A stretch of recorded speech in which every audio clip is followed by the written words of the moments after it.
Came to the bed, I've got voices in my head. Hey, Bloody Buddies! Welcome back. We have a story time for you guys today. Not really a story time, but a story Kind time. of. I mean, I feel like our true crime stories are story time. Listen, from here on out, our true crime stories are now story time. So get your wine, get your beer, get your liquor, whatever. Pick your poison and sit your ass down because it's story time. And today we are talking about the Toybox Killer. Now, if you have not heard of this story, have not heard of the Toybox Killer, aka David Parker Ray, I kind of want to preface this with a warning because it's not for the faint of heart. There's some pretty disturbing details in the story. Even if you have heard the story before, you might not have heard some of these details. Yeah, so just letting you know, this is not a little Ted Bundy story where it's cut and dry. This one is also 1000% not kid appropriate. No. If there's a kid in the room, turn it off, watch another time. There's kids that are clicking on this. I don't know why they would be, but don't watch it. Don't do it. And to my nieces, don't watch this. Yeah, don't. Just go ahead and Watch another video. If you guys are prone to being a little easy to the stomach, this one probably isn't the one for you to watch either. So This was a hard one for us, and we will actually link under the description. It's not his actual voice, but there's a transcript of the Toybox Killer, and he actually had a pre-recorded message he would play for his victims. The guy who reads it sounds just like the Toybox Killer, so it's pretty disturbing. It's I think it's about 55 minutes long, so It's lengthy. We both listened to it just to kind of educate ourselves on this, and it's a hard one to listen to, but I feel like if you're really deep diving into the Toybox Killer, it's a must listen. So if you're really into that, we'll link it down there. It's definitely worth the listen if you're deep diving into this and you can stomach the details. yes, if you can stomach it. But once again, that one is also not kid appropriate. Yeah. So let's go ahead and start story time. Whew, hold on, I gotta prepare myself for Ready? this one. Listen, we got our drinks. We got this. So Oh. we'll start with the easy stuff. We'll start with his life. So, David Parker Ray, a.k.a. the Toybox Killer, he was born November 6, 1939. He does end up becoming an American kidnapper, torturer, rapist, and alleged serial killer. We say alleged because no bodies were found, but several of his accomplices stated he killed several people. Now, police suspected he murdered as many as 60 women from Arizona and New Mexico. David resided in New Mexico in a very small town where everybody knew everybody. So we're not talking like a big city where he can kind of mask himself.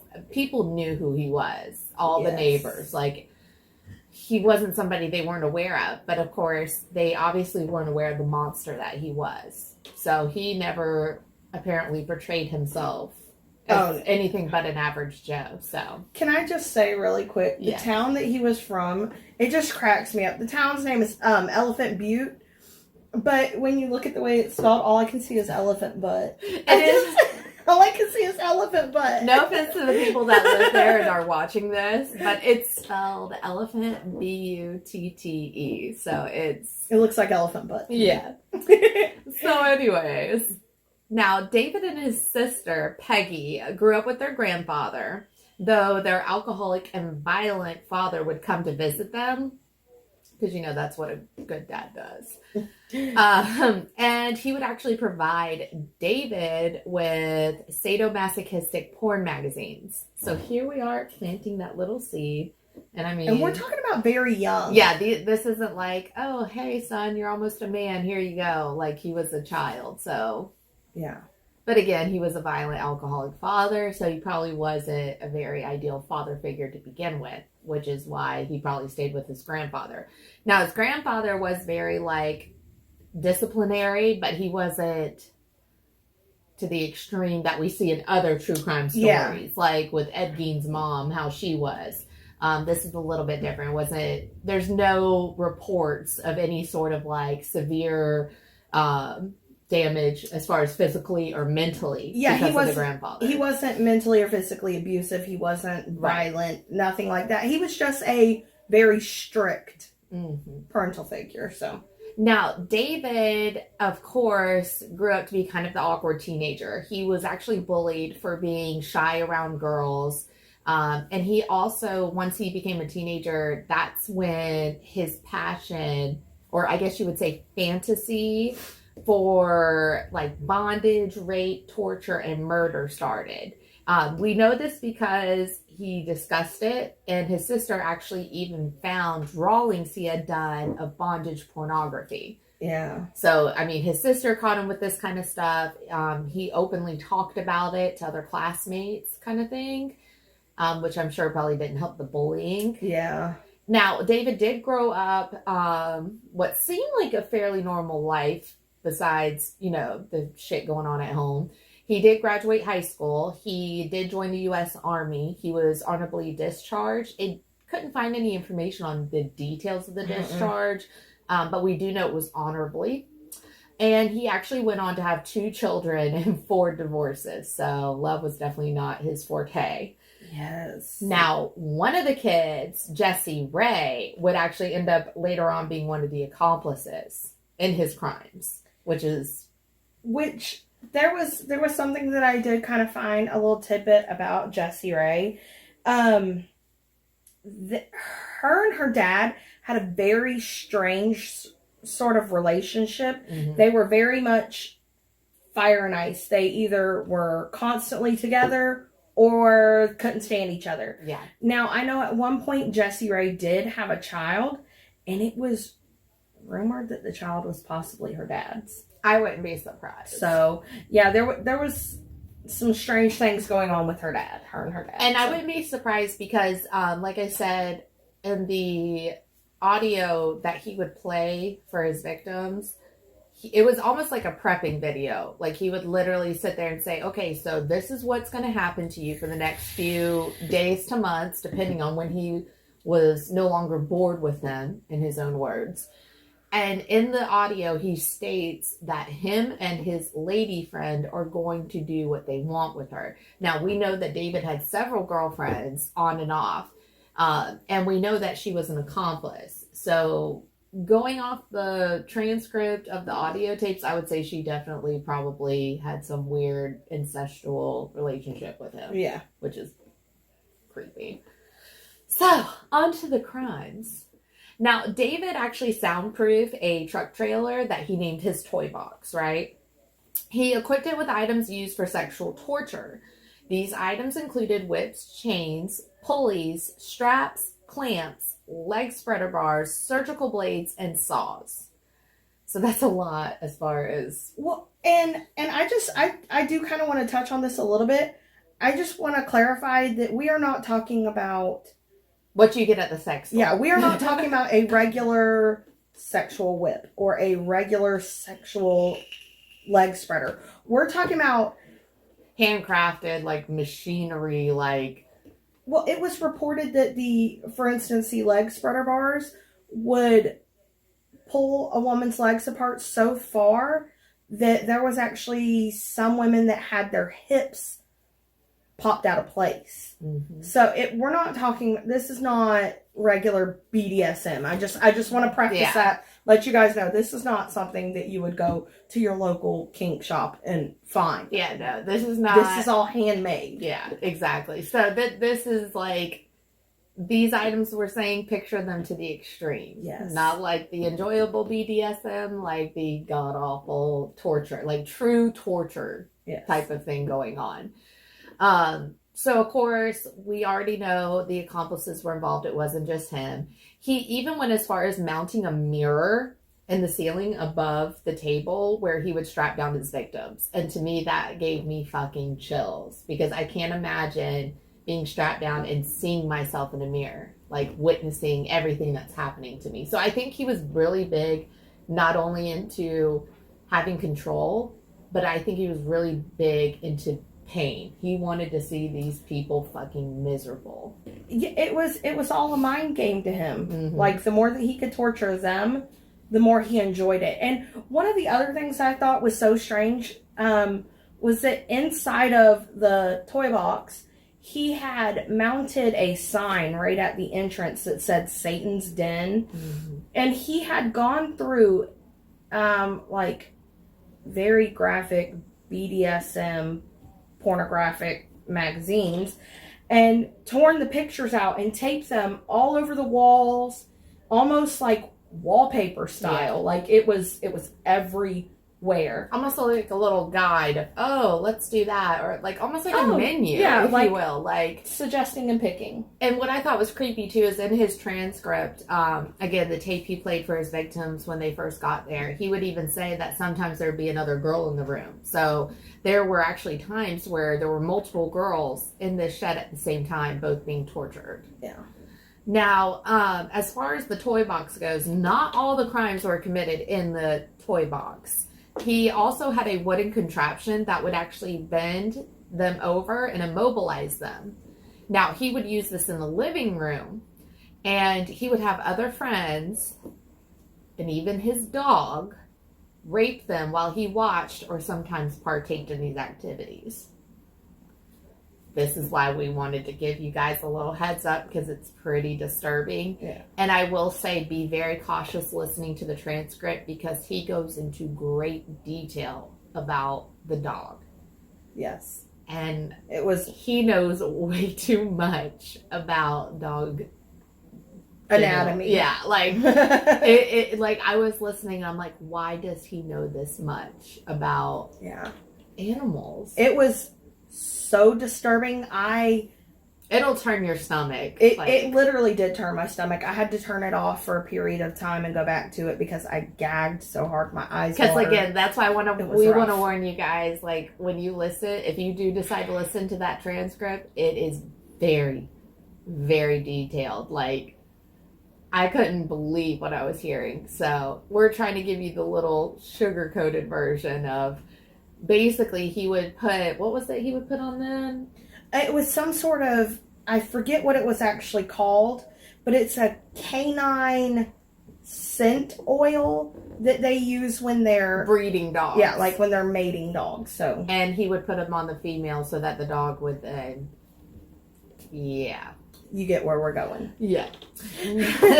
There was also actually so rough. There was actually also reports, and it wasn't in the transcript, but there was reports of it that he also used gravy in females for the dogs. So I'm going to leave that where that's at. You have to think these poor women are not only being tortured and raped by him, some other female, other men that they don't know, but now a fucking dog, like an animal. That's I so think disturbing. This is like the worst story I've ever heard as far as like torture and mental abuse.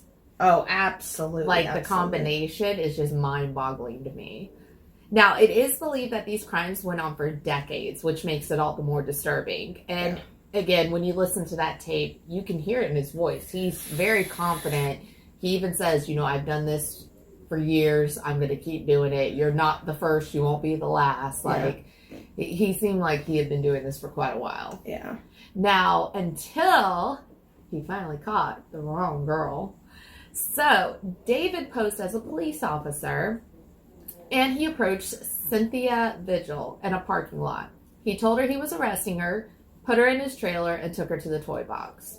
Now, on March 22nd, 1999, Cynthia waited until David went to work, then unlocked her chains. Now, David's accomplice at the time was Cindy Hindy.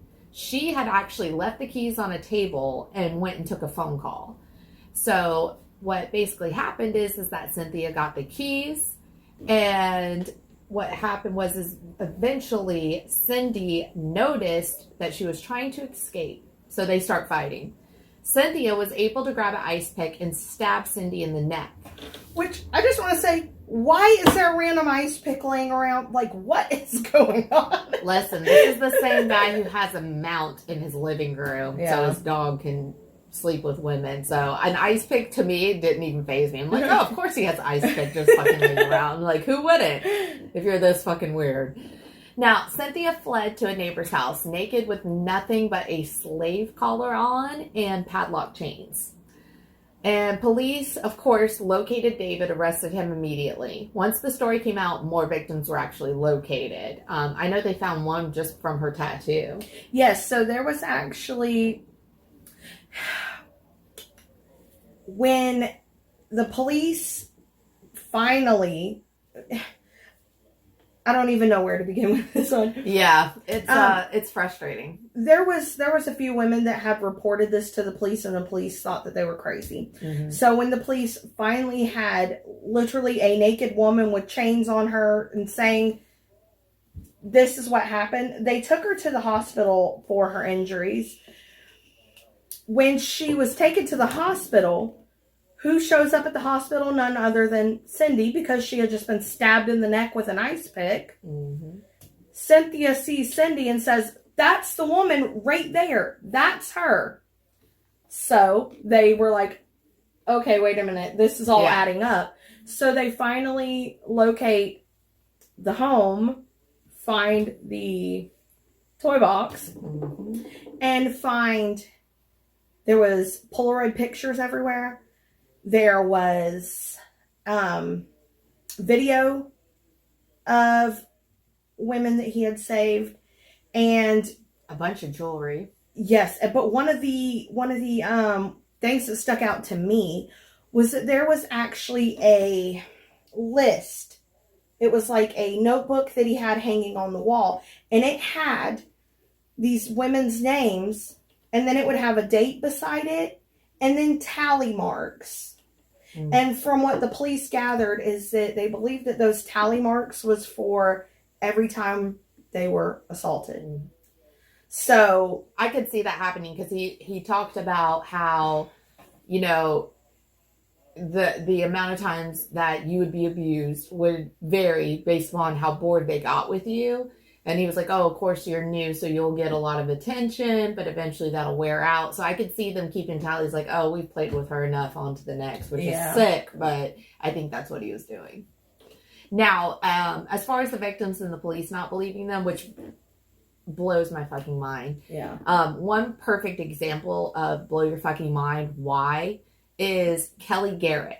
Now, she was attacked in 1996 when she went to a saloon with David's daughter, who she knew. When she left the saloon, David was in the parking lot and struck from behind, which of course knocked her unconscious. David took her to the toy box, attached a dog collar and leash to her neck. And throughout the process for 2 days, Kelly is in and out of consciousness because he was actually torturing her, but he was also drugging her. Yes. Now, here's the fucked up part. David slashes her throat. He thinks she's dead, so he dumps her on the side of the road. Well, of course, she's not dead, and she's treated for her injuries, but the police did not believe her story, and no investigation happened. And here's what's even sadder. The whole reason she went to the saloon is because her and her husband got into a fight. When she was recovered and, you know, had her wounds checked, her husband didn't believe her either. So the cops didn't believe her husband didn't believe her, and her husband divorced her. Yeah. He thought she was cheating and that whoever she was cheating with attacked her. Which is so sad. I'm like, this poor woman. She was actually one. So she moved, I don't remember where it was to Colorado maybe. Mm-hmm. I don't really remember where it was that she moved to. But she was the one that they were able to identify her by her tattoo. And so all along, she literally lost her marriage. Her husband didn't believe her. The police didn't believe her. The local people thought she was lying, thought she was crazy. So she had to totally uproot her life for something that wasn't her fault. She was a victim. Yeah, everybody should have been taking care of her instead of leaving her. So that one really broke my heart. And I was like, but at the same time, you know what? If her husband doesn't believe her, he needs to kick the road anyway. Yeah. So with all this chaos and craziness going on and everything coming to light, we've got like a list of fucking people. It's not just David. So we have Cindy as an accomplice, his daughter Jessie, and later the investigation found Dennis Yancey as an accomplice. Now, according to police, Dennis confessed that he strangled his former girlfriend, Marie Parker, after David had tortured her. Dennis was convicted of second-degree murder and conspiracy to commit first-degree murder. He was sentenced to 2 15-year prison terms. David admitted to having yet another accomplice, Billy Bowers, whom David also murdered. So, can't put him in jail. The FBI did a thorough search of David's property, but they actually never found any human remains. So that's why we say supposed serial killer, but we know he obviously did. I have something to touch on that in just a minute. Well, okay. Here, I'll finish the laundry list of accomplices real quick here, and we'll get to that. Now, David's daughter, Jessie, was tried of charges of kidnapping. She only received 2.5 years in prison with an additional 5 years to be served on probation. Then, in 2000, Cindy Hendy received a 36-year sentence for her role in the crimes. But guess what, guys? She was just released July 15th, 2019. Which, I'm sorry, are you fucking kidding me? So she's been out for a year now. She was literally the right-hand man torturing these women and potentially killing them. Yeah. I'm sure she probably had a role in that. Oh, I'm sure. On May 28th, 2002, David was taken to be questioned by police. He died of a heart attack before the interrogation could ever happen. So, never served. Karma, no justice. I really feel like you could look at it both ways. Yeah. To me, it sucks because I feel like if I was a parent of one of the victims or one of the victims, I would feel like that was the easy way out, and I would have rather him been tortured in jail. Absolutely. Absolutely. After doing that to them. Oh, Are you kidding? But one of the things that I found out that was just so... I feel like the police in this town either were in on what was going on, or That was a big rumor, by the way. or are just incompetent. And I really mean no harm when I say that, but everything that happened in this, with decades of women being kidnapped and raped and abused and tortured And murdered. We know some were. So it was said that he actually had a pontoon boat. There was a local lake out there that he really enjoyed visiting. And this lake is supposedly very murky. It's very deep. You cannot easily see through this water. He was reported as to telling other people around him that, you know, if you were to ever kill somebody and you needed to get rid of the body, he knows the perfect way to do it. And you can't just dump the body in the lake because eventually it's going to float up to the surface. But if you cut them sternum to basically pubic bone and pull the skin open and remove some of their insides and stuff them full of rocks, that they'll sink right to the bottom, and that lake's so deep, nobody will ever find them. Would you not be like, okay, so, like, and don't get me wrong, we talk about some fucked up shit. You're like, sometimes we're like, I'm glad people don't hear us because we're so weird. Right. But I just, listen, you take me on a boat ride and you tell me something like that, I'm going to be like, I'm questioning everything. Like, so, I think it's time I get back on land. It's time for me to get off of this boat. I'll see ya, never. Well, Like, that's a huge fucking red flag. That's not just, oh, send him down with some cement. Like, he, like, literally told you what the fuck he did. This was reported to the police, you guys. The police know about this. The police said that the water is too murky and deep for them to just dredge it. And, well, it's going to cost too much to drain the lake, so nothing was ever done. Nobody has ever checked that lake. And it makes me so sad because I feel like the past couple of cases we've discussed, there's been so many ball drops. Like, that could have potentially saved another girl. Not only her life, but her mental mind. Like, can you, I can't imagine walking away from this and being normal again. I don't know how these poor girls. The other thing that kind of threw me off guard, and I never really heard anybody discuss it, but in the transcript that we're going to link below, you'll hear him where he talks about